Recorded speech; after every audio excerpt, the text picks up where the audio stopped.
పూరా లోకల్. నమస్తే నమస్తే, వెల్కమ్ టు పూరా లోకల్. ప్రస్తుతం మనం శివరుద్ర స్వామితో ఉన్నాము. అఘోరి యొక్క ఘోరాలు బయటపడడంలో ముఖ్య పాత్ర పోషించిన శివరుద్ర స్వామితో ఉన్నాము. ఎలా అనిపిస్తుంది? ఇప్పుడు అఘోరి శ్రీనివాస్ని పోలీసులు అరెస్ట్ చేశారు, ఉత్తరప్రదేశ్లో అరెస్ట్ చేసి ఇక్కడ తీసుకొని వచ్చారు. ఎలా అనిపిస్తుంది? నిజమే అవుతుంది. ఎప్పటికైనా ధర్మమే అవుతుంది. సనాతన ధర్మం పేరిట ఎవరన్నా ఇలా వస్తే ఖచ్చితంగా మనందరూ ఉపేక్షించబోమని చెప్పేసి న్యాయాన్ని గెలిపించుకోవాల్సిన అవసరం ఉందని చెప్తున్నాము. మీడియా సోదరులందరూ ప్రయత్నం చేశారు. తెలంగాణ పోలీస్ అధికారులకి కృతజ్ఞతలు. మీరందరూ కూడా ముందుకొచ్చారు. మొదటి నుంచి ఈ ప్రయత్నంలో అందరూ మీరు భాగస్వామ్యం అయ్యారు. నేను ఆ రోజు అఖాడాల నుంచి కానీ ఇక్కడ నుంచి కానీ తీసుకొచ్చాను. ప్రత్యేకమైన కృతజ్ఞతలు మాధురి గారికి చెప్తున్నాము, అర్ధనారీశ్వరి. ఈరోజు సంధ్య గారు వచ్చారు, వాళ్ళ బృందం కూడా వచ్చారు. కాశీలో కూర్చొని బాలకృష్ణ గారు ఎన్నో పెద్ద పనులు చేశారు, వాళ్ళకి ప్రత్యేకమైన కృతజ్ఞతలు. మిత్ర, తొందరగా మేము వచ్చి మిమ్మల్ని కలుస్తామని చెప్తున్నాము కాశీలో ఉన్న బాలకృష్ణ గారికి.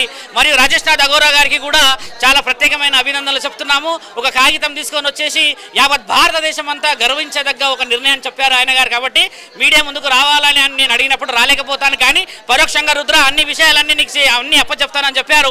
ముఖ్యంగా శశి టీవీలో నుంచి ఒక అతను వచ్చేసి భాను, ఆయన గారు విజయవాడలో నుంచి ఏపీలో కంప్లీట్ ఇన్ఫర్మేషన్ ఇచ్చాడు. కాబట్టి భానుకు కూడా కలకాలం ఇలాంటి విషయ వివరాలు ధర్మమైన ప్రయత్నంలో జరగాలని చెప్తున్నాము. కాబట్టి అలాంటి వాళ్ళు ముందుకు రావాలి.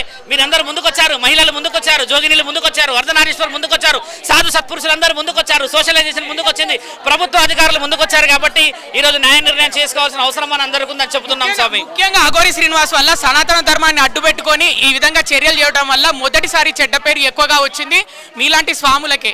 సో మరి అప్పుడు ఆ టైంని ఎలా మీరు ఎదుర్కొన్నారు? ఇప్పుడు సనాతన ధర్మం పేరిట, అఘోరాల పేరిట, నాగసాధువుల పేరిట యోని పూజలు చేసి లక్షలు తీసుకుపోతున్నారన్న ఆ తరుణము, చాలా మంది ఈ విధంగానే ఉంటున్నారన్న తరుణం వల్ల ఇలా ఉన్న మిగతా వాళ్ళందరికీ, పీఠాధిపతులకి, మఠాధిపతులకి, పురోహితులకి, సాధువులకి, అఘోరాలకి, నాగసాధులకి ఎక్కడ గుడ్డ అపవాద రాకూడదు అనేసి నేను ముందుకు రావడం జరిగింది. పరమాత్ముడు దయ మన వైపు ఉన్నది.